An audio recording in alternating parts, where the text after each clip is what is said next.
오늘이 금연도 부활절입니다. 우리 이 부활을 맞이하면은 예수님의 부활을 우리가 기념하면서 축하하고 우리도 또 이 부활에 대한 신앙을 다짐하는 그런 시간들을 가지게 되는데 금년에는 코로나 때문에 밀렸어요.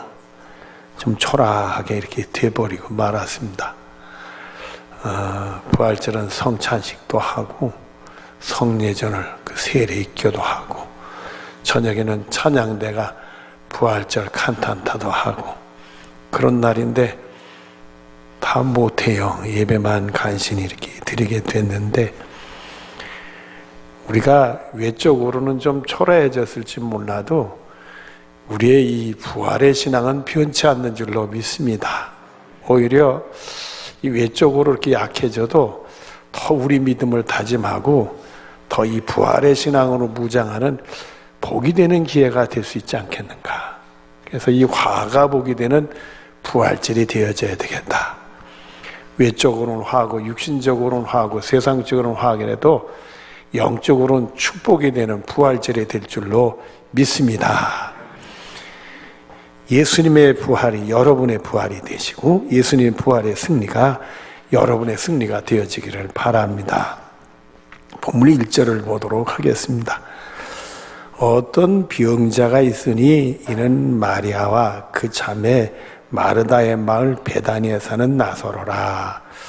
이 나사로라는 사람이 병들었어요. 여러분 잘 아는 이 나사로라는 사람이 병들었는데 베다니라는 동네에 살았다. 베다니는 예루살렘에서 동쪽으로 한 2km 떨어진 조그마한 동네입니다.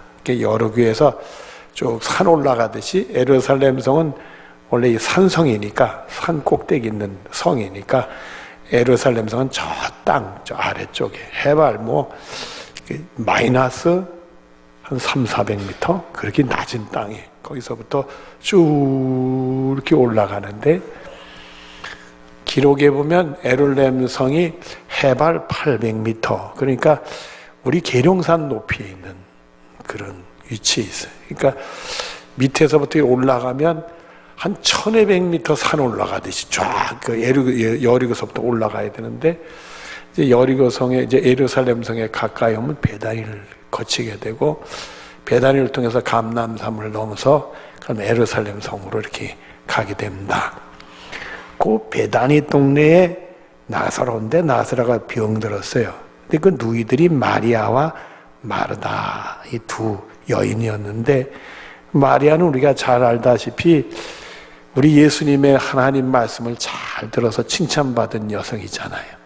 그리고 마르다는 우리 예수님을 잘 섬겼던 여인인데 이런 가정에 하나님의 은혜가 있었어요. 그러니까 여러분들도 말씀 듣는 일에 잘해서 칭찬받고 그리고 예수님 잘 섬겨서 하나님의 축복을 받는 역사가 있어지기를 바랍니다. 나사로가 죽었지만은 우리 예수님 무덤 문을 열게 하고 나사로야 나오너라 그럴 때 죽었던 나사로가 살아났어요. 정말 이런 놀라운 일들이 가정에서 일어나야 되는데 여러분의 가정에도 이 부활신앙으로 승리하는 축복이 있어지기를 바랍니다. 성경에 보면 죽었다가 살아난 사람들이 여러 사람이 있어요. 죽었다 살아난 사람들이 여러 사람이 있는데 열왕기상 17장에 보면 사르밧 과부의 아들이 엘리야를 통해 하나님이 살려주셨어요. 또 사무엘 4장에 보면 그 수넴 여인의 아들이 엘리사를 통해서 이번에는 또 하나님이 살려주셨는데 두 여인을 보면 참 가난하고 불우한 여인들이었는데 하나님이 그 아들들을 살려주셨어요. 근데 두 여인이 다 하나님을 특히 하나님의 종들을 섬기다가 그런 축복을 받게 됩니다. 열왕기하 13장에 보면 엘리사가 죽었을 때에 엘리사의 뼈에 닿는 사람들이 살아났어요. 그러니까 여러분들 우리는 좀 이해는 안 될지 모르겠어요. 왜 뼈에 또 다른 뼈가 닿나 이해가 안 될지 모르지만 이스라엘 백성들은 이 굴을 파고 시신들을 차곡차곡 이 층으로 또 이렇게 방으로 쌓아나가는 거니까 그게 가능하죠. 우리처럼 따로따로 봉봉해서 이렇게 장례를 치르는 게 아니니까. 그러니까 엘리사의 뼈에 닿는 사람들이 많이들 살아났어요. 마가복음 5장에 보면 야이로의 딸이 예수님 통해서, 누가복음 11장에는 불쌍한 과부의 아들이 또 예수님을 통해서, 그리고 요한복음 11장 오늘 본문 말씀에 나사로가 예수님을 통해서 살아났습니다. 예수님을 통해 살아난 사람들 보면 다 가련한 사람들이고 하나님의 궁유를 받을 수 있는 사람들이었어요. 그리고 나사로 같은 경우는 가련하기보다는 우리 예수님을 사랑하는 사람이었어요.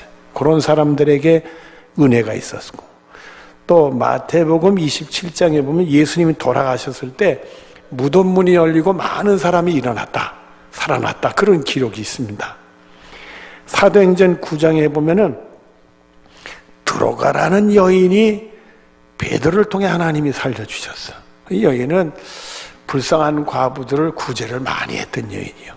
그래서 하나님이 살려주시는 역사가 있었고, 사도행전 20장에 보면 유두고라는 사람이 사도 바울을 통해 살아났어요. 이 유두고는 우리 그 사도 바울이 하나님 말씀 전할 때 말씀을 사모했는지 사람들이 많아서 그런지는 몰라도 이 문통, 창문통에 걸터 앉아가지고 말씀 듣다가 그만 피곤한지 졸았어요. 그래 창문에서 떨어져 죽었네. 그런데 사도 바울도 하나님이 살려주셨어. 이런 걸 보면 설교 듣다가 졸아도 조금은 괜찮은 것 같아요. 이렇게 여러 사람들이 살아났는데 이 모든 일들이 특별한 경우지 않겠는가, 우리 이런 생각들을 가지는데 생각보다도 많은 사람이 죽었다 다시 살아났어. 이걸 보면서 오늘도 우리들이 이 성경이나 혹 특별한 일에 이렇게 죽은 자가 살아난다 이렇게만 생각하지 말고 우리 마음문을 열고 언제든지 하나님이 역사하시면 살아날 수 있다. 하나님이 오시면 못할 일이 없잖아요. 죽은 자도 살아난다. 이 마음문을 열고 이 부활의 신앙을 우리 것으로 가져야 되겠다. 그 축복이 여러분의 것이 되어지기를 바랍니다. 본문 2절을 보도록 하겠습니다. 이 마리아는 향유를 주께 붓고 머리털로 주의 발을 닦던 자여 병든 나사로는 그의 오라비더라, 이렇게 되어 있어요. 이 말씀을 보면은 나사로가 살아난 것은 요한복음 11장이요. 근데 마리아가 예수님께 향유를 부은 거는 요한복음 12장이요. 근데 지금 요한복음 11장에 나오는 말씀이요. 그러니까 이 말씀은 무슨 사건을 시간별로 이렇게 정리된 게 아니라 후에 이 사도 요한은 하나님 말씀을 기록할 때 그냥 합쳐서 기록을 했다. 나사로가 살아날 때 마리아를 소개하는데 이미 나사로가 살아난 다음에 향유를 분 건데 그냥 거기도 그냥 기록을 해 놓으셨다. 이렇게 우리가 보면 될 것 같아요. 근데 이 마리아가 향유 붓는 사건은 이게 이 부활에는 크게 두 가지요. 영적인 부활과 이 다음에 하나님 나라 가서 그 부활체로 영생하는 부활체로 바뀌는 부활. 이 두 가지를 우리가 볼 수 있는데 영적인 부활을 한 사람들에게 나타나는 현상이에요.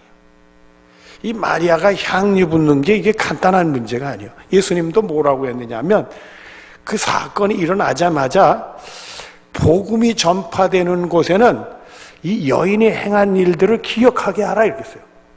그러니까 예수 믿는 사람들에게는 이 마리아가 향유 붓는 것을 다 전해서 알게 해라 이거야. 알게 하라. 그 정도로 평범치 않은 사건인데 이게 바로 영적으로 부활한 사람들에게 일어나는 일들이요. 영적으로 부활한 사람들에게 이런 그 베다니 마리아가 향유를 붓는 것 같은 그런 일을 할 수 있어요. 여러분들 그 향유를 그 당시 그 가격으로는 300데나리온 이상이다 이런 표현을 한 게 나와요.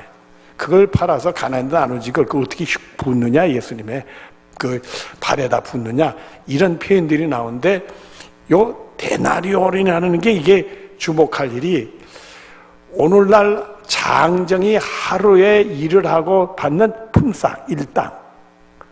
그게 한 데나론이에요. 장정이 그 당시에 하루 일하고 받는 품삯이요.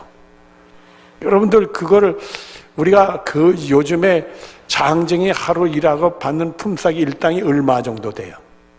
10만 원 넘으면 안 되는 사람도 있고 넘는 사람도 있으니까 평균 10만 원으로 보면, 그러니까 300데나리면 얼마에 오는 우리 돈으로? 3천만 원이요. 3천만 원에 되는 가치의 향유를 그냥 부었어. 예수님 발에다 그냥 부어버렸어.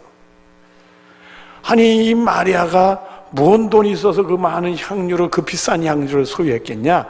그 당시는 결혼할 때 처녀들이 결혼식에 쓰려고 향유를 준비를 해요. 돈 많이면 저축을 해서 향유를 준비하는데 3천만 원의 향유를 준비를 한 거예요. 그러니까 결국 오늘날 말하면 시집갈 때 지참금으로 보면 돼. 자기 결혼을 위해서 거액의 향유를 이렇게 준비했는데, 이 은혜를 받고는 그냥 자기 오라비가 다시 살아나는 걸 경험하고는 갖다 그냥 예수님에다 홀딱 가서 분 거예요. 물어봅시다. 이 마리아는 시집을 가겠다는 거예요? 안 가겠다는 거예요? 너무 무모한 짓을 했잖아. 예수님에게 향유를 붓는 건 좋지만은 자기 결혼을 위해서 다 준비하고 그만큼 준비했다는 것은 곧 결혼하겠다는 건데 말이요. 그걸 딜이 부었으니, 아니 이 여자가 자기 미래를 어떻게 하겠다는 거예요. 무모하게 짝이 없는 행동을 하고 말았어요. 근데 자기 오라비 다시 살아나는 사건의 은혜를 받으니까 예수님을 위해서 다 내 가진 거 드려도 그게 부족하다고 생각하고 부었다, 이렇게 봐야 되는 거예요. 이 영적으로 부활 받으니까, 예수님의 은혜를 받으니까 다 드리고 싶은 거예요. 결국 그 여인의 미래는 어떻게 된 거예요? 하나님께 다 드려지고 만 거지. 자기 미래는 이제는 나름대로 노력했던 것이 다 없어진 거예요. 아예 내려놓은 거예요.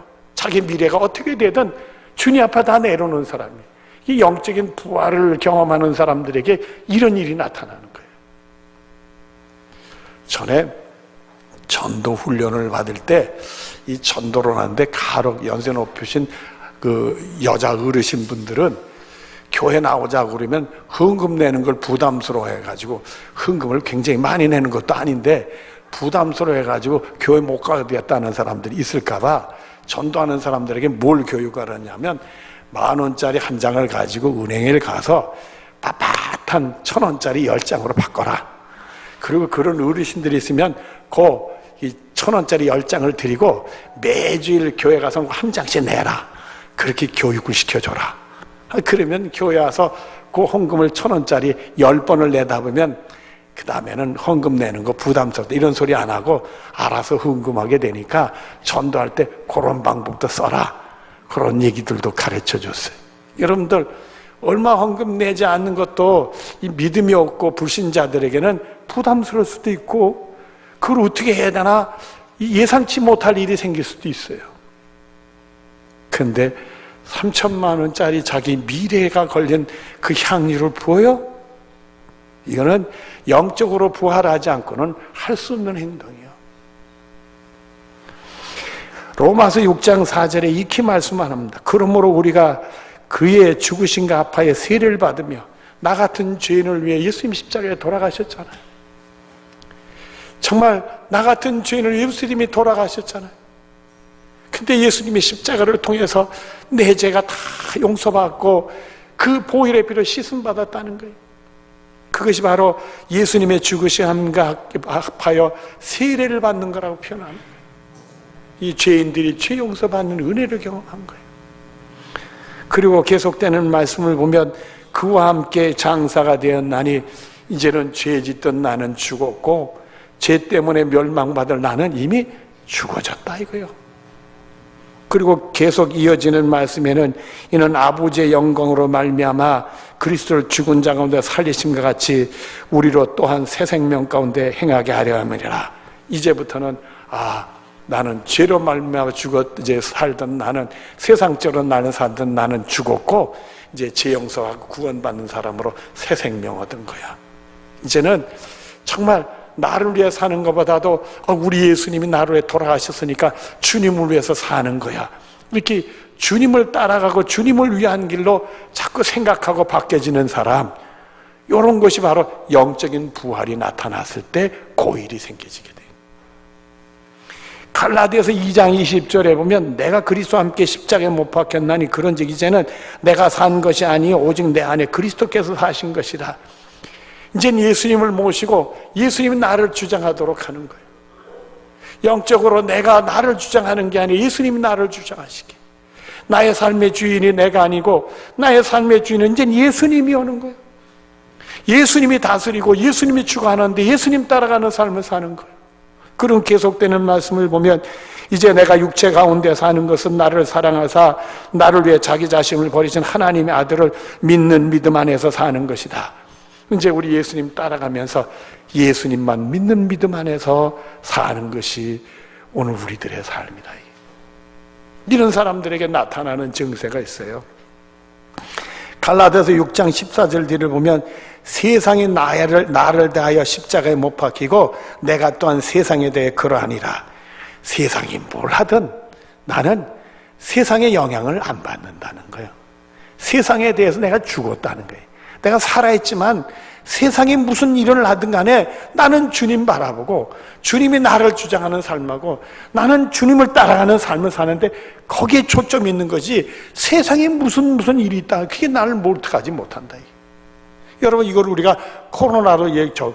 코로나가 나에게 영향 줄 수 있겠지요. 그러나 세상에 주는 거에 난 죽었다. 그래서 그 다음 말씀을 본 로마서 14장 8절에 보면 우리가 살아도 주를 위해 살고 죽어도 주를 위해 죽나니 그러므로 사나 죽으나 우리가 주의 것이로다. 내 생명을 하나님께 맡겼으니 살아도 주님을 위해 사는 거고 죽어도 주님을 위해 사는 것이고 나를 위해 돌아가신 예수님의 십자가의 능력을 경험하고 이 죄로 말미암아 죽었던 내 영혼이 생명 얻어 구원받는 사람으로 새 생명 가운데 사는 거니까 영적인 우리가 부활을 경험하게 하니까 이런 삶으로 변화가 일어난다는 거예요. 그래서 우리들이 이 마리아가 이 향유 한 옥함을 깨서 부었다는 사건은 이게 바로 영적인 부활을 경험한 사람들에게 나타나는 증세다. 그렇게 보는 거죠. 본문 3절을 보도록 하겠습니다. 이에 그 누이들이 예수께서 사람을 보내 이르되 주여 보시옵소서 사랑하시는 자가 병들었나이다. 자기 오라비가 병들어 자꾸 심해지고 죽을 것 같으니까 예수님 빨리 좀 오셔가지고 우리 오라비를 좀 고쳐달라 이게. 그러니까 요 속에는 이 당시 사람들은 요 시기의 사람들은 예수님이 죽은 자도 살리신다는 것까지는 생각 못하고 병든 자는 고쳐주신다. 거기까지는 생각을 했구나. 요한복음 11장 21절에 보면 마르다가 예수께 여짜오되 주께서 여기 계셨더라면 내 오라비가 죽지 아니하였겠나이다. 예수님이 이제 나사로네 집에 갔더니 이미 나사로가 죽었어요. 그러니까 우리 예수님이 이렇게 늦게 오셨을까? 이 마르다가 예수님이 좀 일찍만 오셨으면 내 오라비가 죽지 않고 살아났을 텐데. 그 얘기를 하는 거예요. 또 11장 32절에 보면 마리아도 똑같은 얘기를 해요. 그 당시 사람들은 이 예수님 죽은 자를 살리는 사건이 있었음에도 불구하고 그건 뭔데 얘기고 병자는 고쳐주시는 정도까지 생각을 했던 것 같아요. 마태복음 8장 16절 뒤로 17절에 보면은 예수께서 말씀으로 귀신들을 쫓아내시고 병든 자들 다 고치시니 이는 선지자 이사야를 통해서 하신 말씀에 우리의 연약함을 친히 담당하시고 병을 짊어지셨던 함을 이루려 하심이더라. 우리 예수님이 이 땅에 오신 것은 우리 연약한 것을 친히 담당하시고 병을 짊어지시려 오셨다. 여러분, 이 코로나 시대 때 우리가 자꾸 생각을 해보는 게 하나님이 우리 믿음을 보시는 거로구나. 그런 생각을 자꾸 해보게 되는데 우리가 믿음이 연약해도 우리 예수님이 우리 연약함을 친히 담당하시고 병을 짊어지시러 오셨다. 그게 이 코로나도 낫사렛 예수의 이름으로 명해가지고 쫓아낼 필요가 있어요. 이 코로나가 사람들 개인적으로 병들어서 고통받고 죽게 하는 사람들도 있지만 이 세상을 죽게 하는 것 같아.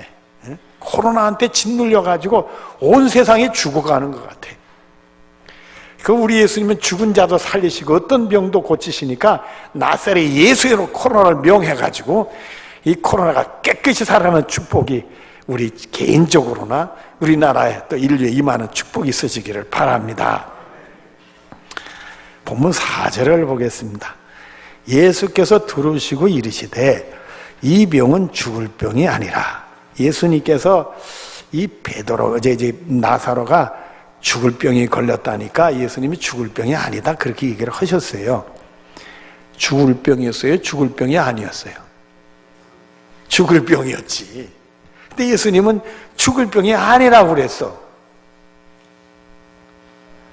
사람들이 이 말을 듣고 믿어야 안 믿어? 안 믿어요. 그러니까 제자들 중에는 예수님이 늦게, 그리고 며칠 더 있다가 갔어요. 죽어라 그러셨는지 늦게 갔어요. 늦게 가니까 제자들 중에는 우리 따라가서 같이 죽자 그랬어요. 왜냐하면 지금 예수님을 죽이려고 하는 권세들이 이스라엘 지도자로부터 좀 팽팽하게 긴장감 있게 몰려오니까 지금 예수님 따라다니다 이러다 죽는 게 아닌가 그런 생각을 했어요.